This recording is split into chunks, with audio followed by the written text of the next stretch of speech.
भारत को अगर मंदिरों का देश कहें तो कुछ गलत ना होगा।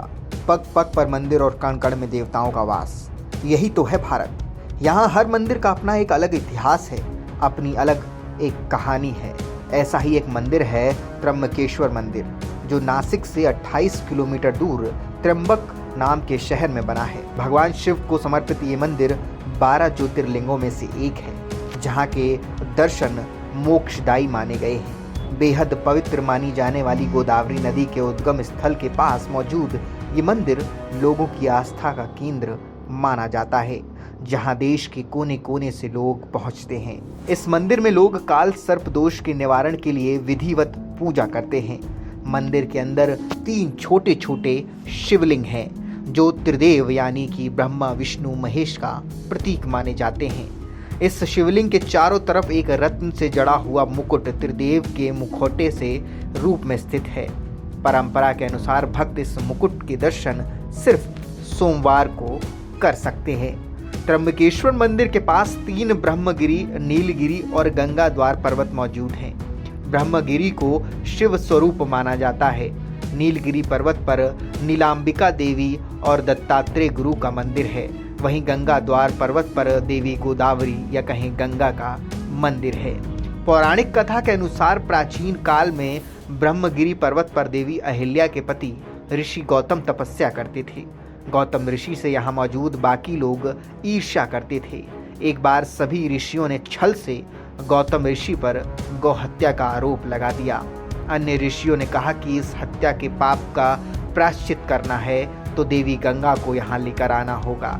गौतम ऋषि ने पाप से मुक्ति पाने के लिए पार्थिव शिवलिंग की स्थापना की और प्रत्येक दिन भक्ति भाव से पूजन करने लगे।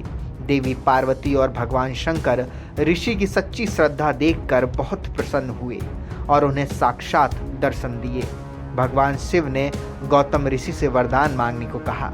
गौतम ऋषि ने गंगा माता को यहाँ उतारने का वर मांगा। देवी गंगा ने कहा कि अगर महादेव यहाँ निवास करेंगे तो ही वो यहाँ आएंगी।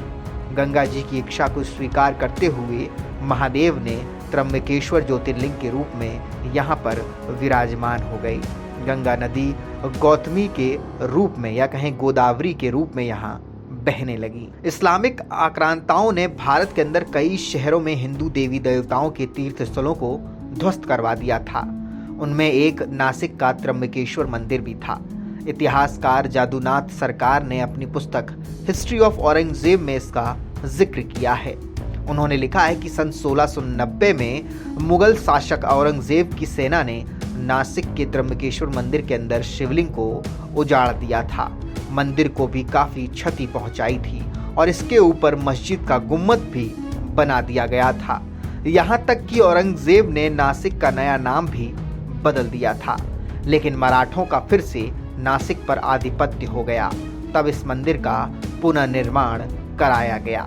मुगलों के हमले के बाद इस मंदिर के जीर्णोद्धार का श्रेय पेशवाओं को दिया जाता है। तीसरे पेशवा के तौर पर विख्यात बालाजी यानी कि श्रीमंत नाना साहिब पेशवा ने इसे 1755 से 1786 के बीच बनवाया था। पौराणिक कथाओं के तौर पर यह भी कहा जाता है कि सोने और कीमती रत्नों से बने शिवलिंग के ऊपर मुकुट महाभारत के पांडवों द्वारा स्थापित किया गया था। कहा जाता है कि 17वीं शताब्दी में जब इस मंदिर का जीर्णोद्धार किया जा रहा था, तब इस कार्य में 16 लाख रुपए खर्च हुए थे। त्र्यंबक को गौतम ऋषि की तपोभूमि के तौर पर भी जाना जाता है।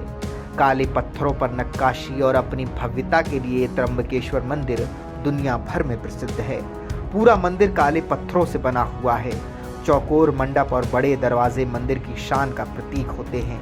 मंदिर के अंदर स्वर्ण कलश हैं और शिवलिंग के पास हीरों और अन्य कीमती रत्नों से जड़े मुकुट रखे हैं। ये सभी पौराणिक महत्व के हैं। यहाँ के दर्शन होने के बाद कहते हैं कि भक्त के सारे पाप एक ही क्षण में नष्ट हो जाते हैं। बोलिए हर हर महादेव।